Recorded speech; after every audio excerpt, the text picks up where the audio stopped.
தாயும் தந்தையுமாகிய கடவுள், குமாரன், தூய ஆவியரின் திருப்பெயராலே ஆமென். அனைவருக்கும் காலை ஸ்தோத்திரங்களை அன்போடு தெரிவித்துக் கொள்கிறேன். நாம் கடவுளை நோக்கி வேண்டிக் கொள்வோம். எங்களை மிகவும் அன்போடு நேசிக்கிற எங்கள் நல்ல ஆண்டவரே, நன்றியோடு நாங்கள் துதிக்கிறோம், ஸ்தோத்திரிக்கிறோம். கடந்த நாட்களில் எங்களை கண்ணின் மணிகளைப் போல பாதுகாத்து வந்திருக்கிறீரே. கஷ்டங்கள், சுகவீனங்கள், சோர்வுகள் எல்லாவற்றிலும் உம்முடைய கிருபை எங்களை தாங்கிக் கொண்ட தயவுக்காகவே ஸ்தோத்திரிக்கிற சுவாமி. ஆண்டவரே, இந்த நாளிலும் இந்த தியானத்தை எங்களுக்கு ஆசீர்வதியும். கிறிஸ்தவ வாழ்க்கையிலே நாங்கள் தொடர்ந்து நிலைத்திருப்பதற்கும், உமக்கு உகந்தவர்களாய் உலகத்திலே வாழ்வதற்கும் எங்களை நீ தொடர்ந்து உம்முடைய ஆவியானவரால் பலப்படுத்த வேண்டும் என்று உம்மை மன்றாடுகிற சுவாமி.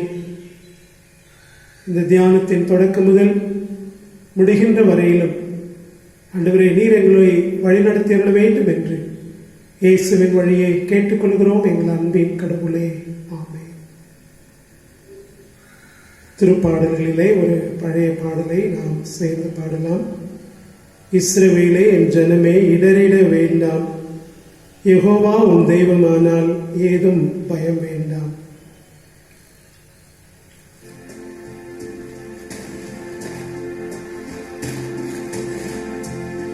இஸ்ரவேலின் ஜனமே, என்றும் இடறிட வேண்டாம், யெகோவாவும் தெய்வமானால் ஏதும் பயம் வேண்டாம். யெகோவாவும் தெய்வமானால் ஏதும் பயம் வேண்டாம். பயப்படாதே சிறுமந்தையே, பாலான் உன் மேய்ப்பன். பயப்படாதே சிறுமந்தையே, பாலான் உன் மேய்ப்பன். தயங்காதே மனம், கலங்காதே நான், தேவன் தினம் காப்பேன். தயங்காதே மனம், கலங்காதே உன், தேவன் தினம் காப்பேன். இஸ்ரவேலின் ஜனமே, என்றும் இடறிட வேண்டாம், யெகோவாவும் தெய்வமானால் ஏதும் பயம் வேண்டாம். யெகோவாவும் தெய்வமானால் ஏதும் பயம் வேண்டாம்.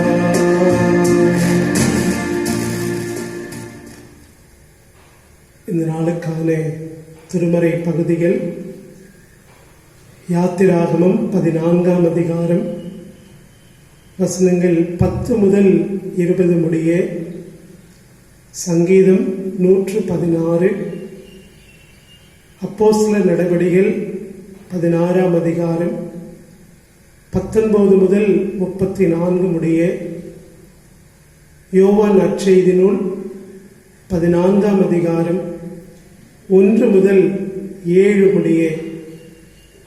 யோவான் நற்செய்தி நூல் 14ஆம் அதிகாரம் 1 முதல் 7 முடிய அடங்கிய கடவுளுடைய திருவசனங்களை நாம் படிக்க கேட்போம். இன்றைய நாளுக்காக தெரிந்து கொள்ளப்பட்ட வேத பகுதி யோவான் எழுதின சுவிசேஷம் 14ஆம் அதிகாரம் 1 முதல் 6 வசனங்கள் வரை வாசிக்க கேட்போம்.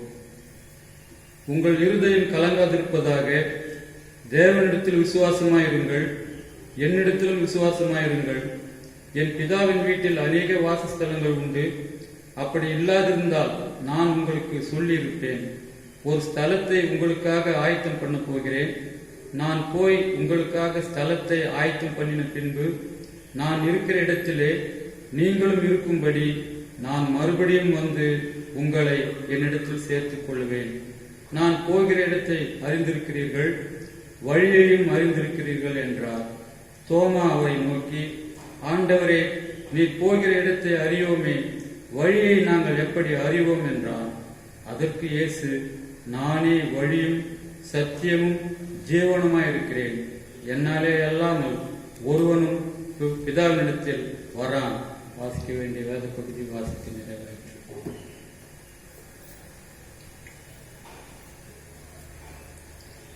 கிறிஸ்துவில் அன்பானவர்களே, உங்கள் அனைவருக்கும் மீண்டுமாக என்னுடைய ஸ்தோத்திரங்களை அன்போடு தெரிவித்துக் கொள்கிறேன். கடவுள் தமது மிகுந்த கிருபையினாலும் இரக்கத்தினாலும் இந்த நாட்களிலே நம்மை பாதுகாத்து நமக்கு வேண்டிய நல்ல உடல் ஆரோக்கியத்தை கொடுத்து மனமகிழ்ச்சியாய் நாம் வாழ்வதற்கு கடவுள் போதுமானவராய் இருந்து வருகிறார். கடவுள் நம்மை தொடர்ந்து பாதுகாத்து வழி நடத்துவாராக. இந்த நாளிலும் ஒரு அன்பின் வேண்டுகோளை முன்வைத்து இந்த நாளின் தியானத்தை உங்களோடு பகிர்ந்து கொள்ள விரும்புகிறேன். ஊரடங்கு தொடங்கின இந்த நாட்களிலே திருச்சபையின் மூலமாய் ஒரு 25 குடும்பங்களுக்கு அவர்கள் வாழ்வதற்கான உணவுப் பொருட்களை கொடுத்தோம். அதற்கு பிறகு நாம் கொடுக்கவில்லை. திரும்பவும் கொடுப்பது பயனுள்ளதாகவும் அவர்களுடைய வாழ்க்கைக்கு அது ஆசீர்வாதமாக இருக்கும். கடந்த வாரத்தில் நம்முடைய திருச்சபையை சார்ந்த சிலர் இதற்காக காணிக்கைகளாக கொடுத்திருக்கிறார்கள். ஒரு 25 குடும்பங்களுக்கு நாம் கொடுக்க வேண்டுமேயானால் இன்னும் நமக்கு மிகுதியாய் தேவைப்படுகிறது. ஒருவேளை இந்த அழைப்பை நீங்கள் ஏற்றுக்கொண்டு காணிக்கையாகவோ அல்லது அரிசி, எண்ணெய், பருப்பு இவைகளை நீங்கள் வாங்கி கொடுப்பீர்கள் என்று சொன்னால் நம்முடைய திருச்சபையிலே ஏழை குடும்பங்களுக்கு நாம் கொடுத்து இந்த நாட்களிலே அவர்களை தாங்க முடியும்.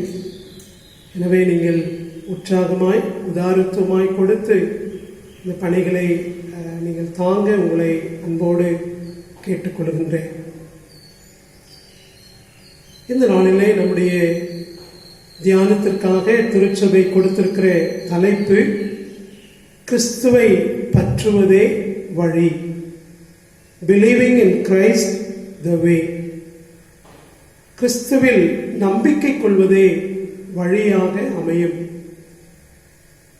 கடந்த வாரங்களிலே உயிர்த்தெழுந்த திருநாளுக்கு பின் வந்த ஞாயிற்றுக்கிழமைகளிலே ஆண்டவராக இயேசு கிறிஸ்து உயிர்த்தெழுந்து தம்மை சீடர்களோடு இணைத்துக் கொண்டு சீடர்களுக்கு தம்மை தொடர்ந்து வெளிப்படுத்தினார், அவர்களோடு கூட இருந்தார் என்று நாம் தியானித்து வந்தோம். இந்த நாளிலே திருச்சபை அதனுடைய தொடர்ச்சியாக உயிர்த்தெழுந்த ஆண்டவர் மீது நம்பிக்கை வைத்து வாழ்வதுதான் ஒரு சிறந்த வாழ்க்கையாக அமையும். திருச்சபைக்கு கடவுள் கொடுத்திருக்கிற ஒரு அழைப்பாக நாம் இதை பார்க்கின்றோம். உயிர்த்தெழுந்த ஆண்டவர் மீது நம்பிக்கை வைத்து இந்த உலகத்திலே நாம் வாழ்வது. ஏசாயா 49ஆம் அதிகாரம் 6வது வசனத்தில் இஸ்ரவேல் மக்களை பார்த்து கடவுள் சொல்லுகிறார், உலகம் முழுவதும் என் மீட்பை அடைவதற்கு நான் உன்னை பிற இனத்தாருக்கு ஒளியாகவும் ஏற்படுத்துவேன். இஸ்ரவேல் மக்களை கடவுள் ஒளியாக ஏற்படுத்துகின்றார். இஸ்ரவேலின் மக்கள் வழியாக கடவுள் தம்முடைய மீட்பின் செயல்பாடுகளை இந்த உலகத்தோடு அவர் பகிர்ந்து கொள்ளுகிறவராக இருக்கிறார் என்று சொல்லி நாம் பார்க்கின்றோம். இந்த நாளினுடைய தலைப்பு கிறிஸ்துவை நாம் ஏற்றுக்கொண்டு அவரை பின்பற்றி வாழுகிற வாழ்க்கையின் மூலமாக இந்த உலகத்திற்கு நாம் கிறிஸ்துவை காண்பிக்க முடியும், சாட்சியாக வாழ முடியும். நம்முடைய வாழ்க்கை கடவுளுக்கு மகிமை கொண்டு சேர்க்கின்ற ஒரு வாழ்க்கையாக அமையும். இந்த நாளிலே திருச்சபை இதை இந்த நாளிலே சிந்திக்க கடவுள் நம்மை அழைத்திருக்கிறார். வழி என்பது பாதை என்பதை நாம் அறிந்திருக்கிறோம். சங்கீதம் 119 105வது வசனத்தில் நாம் பார்க்கிறோம், உம்முடைய வசனம் என் கால்களுக்கு தீபமும் என் பாதைக்கு வெளிச்சமுமாய் இருக்கிறது. வாழ்கிற வாழ்க்கையில் உம்முடைய வார்த்தையை நான் ஏற்று அதை பாதையாக பின்பற்றி வாழ்வேன் என்று சங்கீதக்காரன் சொல்லுகிறதை பார்க்கின்றோம். காந்தியடிகள் அகிம்சையை தெரிந்து கொண்டு அதன் வழியாய் சுதந்திரத்தை பெற்று தந்தார் என்று நாம் அறிந்திருக்கிறோம். மார்ட்டின் லூத்தர் கிங் காந்தியடிகள் பின்பற்றின அந்த அகிம்சையை தெரிந்து கொண்டு தன்னுடைய இன மக்களின் விடுதலைக்காக போராடினார் என்று நாம் வரலாற்றில் பார்க்கின்றோம். திருச்சபையும் கூட கிறிஸ்துவின் மீது நம்பிக்கை கொண்டு வாழ்வதை தெரிந்து கொண்டு அந்த வாழ்க்கையை நாம் வாழ்வதன் மூலமாக இந்த உலகத்திலே நாம் கடவுளுக்கு உகந்தவர்களாக வாழ முடியும். இந்த நாளிலே அதை நாம் சிந்திப்பதற்காக இன்றைக்கு கொடுக்கப்பட்டிருக்கிற திருமறை பகுதிகளை நாம் சிந்திக்க இருக்கிறோம். 2 திருமறை பகுதிகளை உங்களோடு கூட தியானித்து நிறைவு செய்ய வேண்டும் என்று விரும்புகிறேன். முதலாவது யாத்திராகமம் 14ஆம் அதிகாரம் 10 முதல் 20 முடிய அடங்கிய திருவசனங்கள். யாத்திராகமம் 13ஆம் அதிகாரம் 17-18 வசனங்களை நாம் படிக்கின்ற பொழுது, இஸ்ரவேல் மக்களை எகிப்திலிருந்து புறப்பட பண்ணுகின்ற கடவுள் அவர்களை நேர் வழியாக, அதாவது பெலிஸ்திய நாட்டை கடந்து வாக்களிக்கப்பட்ட நாட்டிற்கு செல்லாமல் இஸ்ரவேல் மக்கள் அப்படி போவதன் மூலமாய் பெலிஸ்தியரோடு பிறரோடு போரிடுவதனாலே அவர்கள் சோர்ந்து போவார்கள் என்பதாக கடவுள் அதை மாற்றி அவர்களை பாலைவனத்தின் வழியாக சுற்று வழியாக கடந்து செல்ல ஆண்டவர் அனுமதிக்கின்றார். அப்படி அவர்கள் தொடங்குகின்ற இந்த பிரயாணத்தில் 14ஆம் அதிகாரத்தில் பார்க்கிறோம், அவர்களுக்கு முன்பாக செங்கடல் நிற்கின்றது. பின்னே எகிப்தியர் அவர்களை பின்தொடர்ந்து வருகின்றார்கள். கலக்கமுற்று இஸ்ரவேல் மக்கள் முறுமுறுக்கின்றதை நாம் பார்க்கின்றோம். எகிப்திலே எங்களுக்கு சவக்குழி இல்லையா என்று எங்களை அழைத்து வந்தீர் என்று அந்த கலக்கத்தோடு அவர்கள் பேசுகின்றதை, முறையிடுகின்றதை நாம் பார்க்கிறோம். மோசே 13வது வசனத்திலே, பயப்படாதீர்கள், கடவுள் நமக்காக யுத்தம் செய்வார் என்று மக்களை தேற்றுகிறார். தொடர்ந்து 15வது வசனத்தில் கடவுள் சொல்லுகிறார், நீங்கள் முன்னோக்கி செல்லுங்கள், செங்கடலை கடந்து செல்லுங்கள் என்று கடவுள் சொல்லுகிறதை நாம் பார்க்கிறோம். இவளே நற்செய்தி பகுதிகளிலே இயேசு கிறிஸ்து 5 அப்பமும் 2 மீனையும் கொண்டு 5000 பேரை போஷிக்கின்ற அந்த திருமறை பகுதியில சீஷர்களை பார்த்து நீங்களே உணவு கொடுங்கள் என்று சொல்லுகின்றார்கள். அப்பொழுது அவர்கள் சொல்லுகின்றார்கள், இத்தனை பேருக்கு நாம் எப்படி உணவு கொடுக்க முடியும்? இங்கு கடவுள் முன்னோக்கி செல்லுங்கள் என்பது ஒரு விசுவாசத்தோடு தொடர்ந்து வாழ்வதற்கான ஒரு அழைப்பை கடவுள் கொடுக்கிறார் என்பதை நாம் பார்க்கிறோம். மோசேயினிடத்தில் ஆண்டவர் சொல்லுகிறார், கோலை நீட்டு, அப்பொழுது செங்கடல் வழி திறக்கும். குறிப்பாக 19வது வசனத்தில் 20வது வசனத்தில் நாம் பார்க்கிறோம், மிக அழகான ஒரு திருமறை பகுதி. இஸ்ரவேல் மக்களுக்கு முன்பாக சென்று அந்த தூதனானவர் அவர்களுக்கு பின்பாக வந்து மேகம் அவர்களுக்கு பின்பாக நின்றது. அந்த மேகம் எகிப்தியருக்கு இருளாகவும் இஸ்ரவேல் மக்களுக்கு ஒளியாகவும் அமைந்தது. அப்படியானால் இந்த விடுதலை பயணத்தில் கடவுள் இஸ்ரவேல் மக்களுக்கு ஒளியாக இருக்கின்றார். அவரே பாதுகாக்கின்றவராக இருக்கின்றார். அவர்களை தொடர்ந்து வழிநடத்தி செல்கின்ற உடனிருக்கின்ற கடவுளாக நாம் பார்க்கின்றோம். கடவுள் எப்பொழுதும் நம்மோடு உடனிருப்பவர். God with us. இந்த நாளிலே கிறிஸ்துவை நம்புவதே வழி என்று சொல்லுகின்ற பொழுது நம்முடைய வாழ்க்கையின் பயணத்தில் கடவுள் நம்மோடு கூட இருக்கின்றார். அவர் நேற்றும் இன்றும் என்றும் மாறாதவர். கலக்கத்தோடு, கண்ணீரோடு, வேதனையோடு கூட இருக்கின்ற பல்வேறு வாழ்க்கையின் சூழல்களில் இந்த நாளினுடைய திருமறை பகுதி இல்லை. கடவுள் நம்மோடு கூட இருக்கிறார். நம்முடைய வாழ்க்கையின் பயணத்தில் நாம் தனித்து விடப்படவில்லை. கடவுள் நம்மோடு கூட இருந்து நம்மை வழிநடத்துகிறவராக இருக்கிறார் என்பதை நாம் உணர்ந்து கொள்ள, விசுவாசத்தை தொடர்ந்து நாம் நம்முடைய வாழ்க்கையில முன்னோக்கி செல்ல ஆண்டவர் நம்மை அழைக்கிறார் என்பதை இந்த திருமறை பகுதி நமக்கு காட்டுகின்றது. இரண்டாவது, இன்றைக்கு நாம் படிக்க கேட்ட நற்செய்தி பகுதி. ஆண்டவராகிய இயேசு கிறிஸ்து தோமாவினிடத்தில் சொல்லுகிறார், நானே வழியும் சத்தியமும் ஜீவனுமாய் இருக்கிறேன். நம்ம எல்லாருக்கும் தெரிந்த நற்செய்தி பகுதி. நான் போய் உங்களுக்காக ஒரு ஸ்தலத்தை ஆயத்தம் பண்ணுவேன், பிறகு நான் வந்து உங்களை என்னிடத்துல சேர்த்துக் கொள்ளுவேன். ஆண்டவர் சொல்லுகிறார், நான் போகிற இடத்தை அறிந்திருக்கிறீர்கள், வழியும் உங்களுக்கு தெரியும் என்று சொல்லுகிற பொழுது தோமா சொல்லுகிறார், ஆண்டவரே, நீ போகிற இடத்தை அறியோமே, வழியை நாங்கள் எப்படி அறிவோம்? இப்பொழுது ஆண்டவர் தோமாவுக்கு மறுமொழியாக சொல்லுகிறார், நானே வழியும் சத்தியமும் ஜீவனுமாக இருக்கிறேன். யோவான் நற்செய்தி நூலிலே நாம் இயேசு கிறிஸ்துவனுடைய மகத்துவங்களை பல்வேறு விதங்களிலே பார்க்கிறோம். ஜீவ அப்பம் நானே என்று சொல்லுகிறார். நானே திராட்சை செடி என்று ஆண்டவர் சொல்லுகிறார். நானே ஒளியாக இருக்கிறேன் என்று ஆண்டவர் சொல்லுகிறார். இங்கு ஆண்டவர் நானே வழியும் சத்தியமும் ஜீவனுமாய் இருக்கிறேன். யோவான் நற்செய்தி நூல் 14ஆம் அதிகாரம் மிக அழகான இயேசு கிறிஸ்து நம்முடைய சீடர்களோடு கூட எடுத்து காட்டுகின்ற, தெளிவு செய்கின்ற பகுதியாக நாம் பார்க்கின்றோம். தொடர்ந்து பிலிப்புவினிடத்திலே ஆண்டவர் சொல்லுகிறார். தொடர்ந்து யூதாஸ் காரியோத் அல்லாத காட்டி கொடுத்த யூதாஸ் காரியோத் அல்லாத யூதாஸிடத்தில் ஆண்டவர் பேசுகின்ற ஒரு நீண்ட திருமறை பகுதி.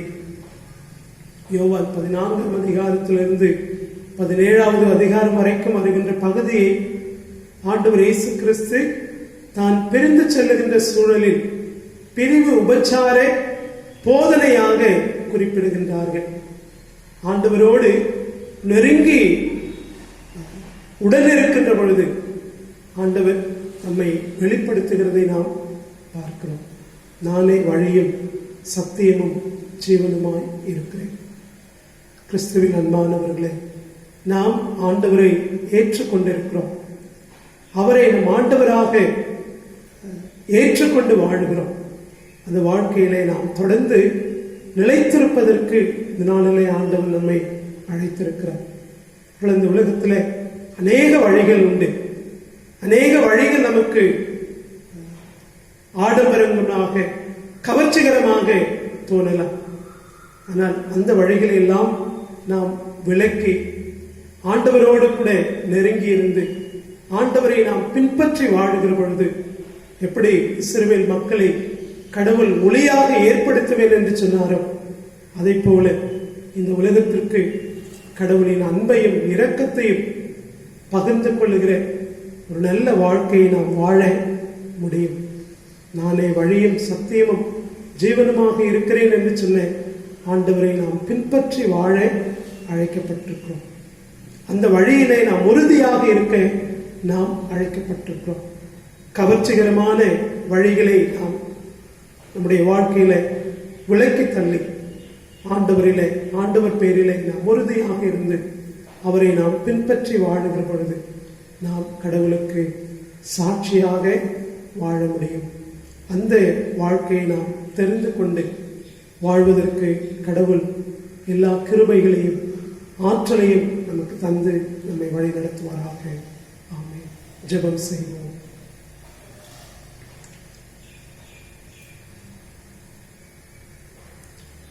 இரக்கமும் கிருபையும் நிறைந்த எங்கள் அன்பின் நல்ல ஆண்டவரே, நன்றியோடு நாங்கள் துதிக்கிறோம், ஸ்தோத்திரிக்கிறோம்.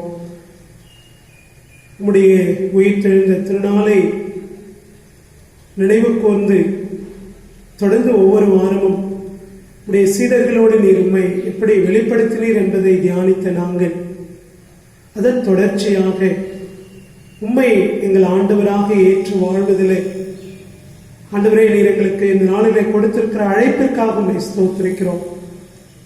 நானே வழியும் சத்தியமும் ஜீவனுமாய் இருக்கிறேன் என்று சொல்லுகிறேன். உம்மை நாங்கள் ஏற்றுக்கொண்டு உம்மை நாங்கள் உறுதியாய் பற்றி கொண்டு உம்மை நாங்கள் பின்தொடர்ந்து வாழ எங்களுக்கு அருள் தாரு சுவாமி. உலகத்தில் நிறைய கவர்ச்சிகரமான வழிகள் உண்டு சுவாமி, ஆடம்பரமான வழிகள் உண்டு ஆண்டவரே. அவைகளை எங்கள் வாழ்க்கையிலே நாங்கள் தெரிந்து கொள்ளாமல் உம்மை மாத்திரம் நாங்கள் தெரிந்து கொண்டு உம்மை பின்பற்றி வாழ எங்களுக்கு அருள் தாரும். கிறிஸ்து எனக்கு ஜீவன் என்று சொன்னாரே ஆண்டவரே, நாங்கள் அப்படிப்பட்ட ஒரு நல்ல விசுவாசத்தோடு கிறிஸ்து எனக்கு ஜீவன், கிறிஸ்து நான் பின்பற்றுகிற ஆண்டவர் என்று சொல்லி நாங்கள் உண்மை உறுதியாக பின்பற்றி வாழ எங்களை ஒப்பு கொடுக்கிறோம். எங்கள் கால்கள் வழிவு விடாதபடிக்கு எங்களை பாதுகாத்துக் கொள்ளும். உண்மை பின்பற்றி வாழுகிற வாழ்க்கையில நாங்கள் உறுதியாக இருக்க எங்களுக்கு அருள் தாரு சுவாமி. நன்றியோடு துதிக்கிறோம், ஸ்தோத்திரிக்கிறோம். தொடர்ந்து இந்த விசுவாச வாழ்க்கையில நாங்கள் நிலைத்திருக்க உமது அருளையும் தூய ஆவியானவரின் பலத்தையும் எங்களுக்கு தரும்படியாய் வேண்டிக் கொள்கிறோம். அன்புள்ள ஆண்டவரே, இந்த நாளிலும் மீண்டும் ஒரு விசையாய் உலக அமைதிக்காக செபிக்கிறோம். உலக நாடுகளுக்காக, தலைவர்களுக்காக இடத்திலே நாங்கள் வேண்டுதல் செய்கிறோம் சுவாமி. எங்களுடைய இந்திய நாட்டிற்காக நாங்கள் செபிக்கிறோம். ஒவ்வொரு மாநிலங்களுக்காக செபிக்கிறோம். ஆண்டவரே, இந்த நாட்களில் அயராது உழைத்து வருகிற ஆண்டவரே டாக்டர்ஸ்களுக்காக, நர்சஸ்களுக்காக, ஆண்டவரே ஒவ்வொரு துறை சார்ந்தவர்களுக்காக, சுகாதார பணியாளர்கள், காவல்துறை நண்பர்கள், ஆண்டவரே அவர்களுடைய பணிக்காக ஸ்தோத்திரிக்கிற சுவாமி. ஆண்டவரே, இந்த கொரோனா தொற்று பரவாமல் இருப்பதற்கு கர்த்தர் கிருபை பாராட்டும். மரண எண்ணிக்கைகளை ஆண்டவரை நீர் குறைத்தருளபடியாய் இடத்திலே நாங்கள் வேண்டுதல் செய்கிறோம் சுவாமி. இந்த நிலைமைகள் எல்லாவற்றையும் விசுவாசத்தோடு கூட செபிக்கிறோம். இவ்வளவு நாளிலே நாங்கள் பார்த்தது போல நீர் எப்பொழுதும் எங்களோடு கூட இருக்கிறீர், எங்களை தேற்றுகிறீர், வழி நடத்துகிறீர் சுவாமி. ஆண்டவரே, இந்த நாட்களிலும் அந்த உடைய வாக்குத்தத்தத்திற்காக எங்களுக்கு நம்பிக்கை தருகிறேன். கடவுள் எங்களோடு கூட இருக்கிறார் என்கின்ற இந்த விசுவாசத்திற்காக ஸ்தோத்திரிக்கிறோம். தொடர்ந்து பாதுகாத்துக் கொள்ளுங்க சுவாமி. ஒவ்வொரு குடும்பங்களையும் ஆசீர்வதியும். ஒவ்வொரு குடும்பங்களில் இருக்கிற தேவைகள், கஷ்டங்கள் எல்லாவற்றிலும் நீர் கூட இருந்துள்ள சுவாமி. உடைய அன்பையும் சந்தோஷத்தையும் சமாதானத்தையும் நீர் கூட்டித்தாரும். ஆண்டவரே, எல்லா துதிகன மகிமை உமக்கு செலுத்துகிறோம். தொடர்ந்து நாங்கள் ஒருவரை ஒருவர் சந்திக்கின்ற வரையிலும் உடைய நீங்காத பிரசன்னமும் உம்முடைய பாதுகாப்பும் வழிநடத்துதலும் எங்களை தொடர்ந்து தாங்கி வழிநடத்திட வேண்டும் என்று மீட்பெரும் இரட்சகருமாக இயேசுவின் திருப்பெயரில் தாழ்மையோடு கேட்டுக்கொள்கிறோம் எங்கள் அன்பின் கடவுளே, ஆமென். என் ஆத்துமாவே கர்த்தரை ஸ்தோத்திரி, என் முழுவதுமே அவருடைய பரிசுத்த நாமத்தை ஸ்தோத்திரி. என் ஆத்துமாவே கர்த்தரை ஸ்தோத்திரி, அவர் செய்த சகல உபகாரங்களை மறவாதே. நம்முடைய ஆண்டவராகிய இயேசு கிறிஸ்துவினுடைய கிருபையும் பிதாவாகிய கடவுளின் அன்பும் பரிசுத்த ஆவியானவருடைய ஆசீர்வாதமும் நம் அனைவரோடும் எப்பொழுதும் தங்கியிருப்பதாக. ஆமென்.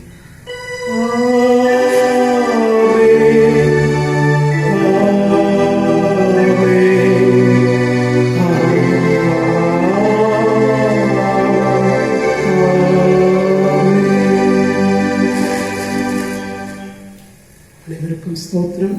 கர்த்தர் நம்மை தொடர்ந்து வழிநடத்துவாராக.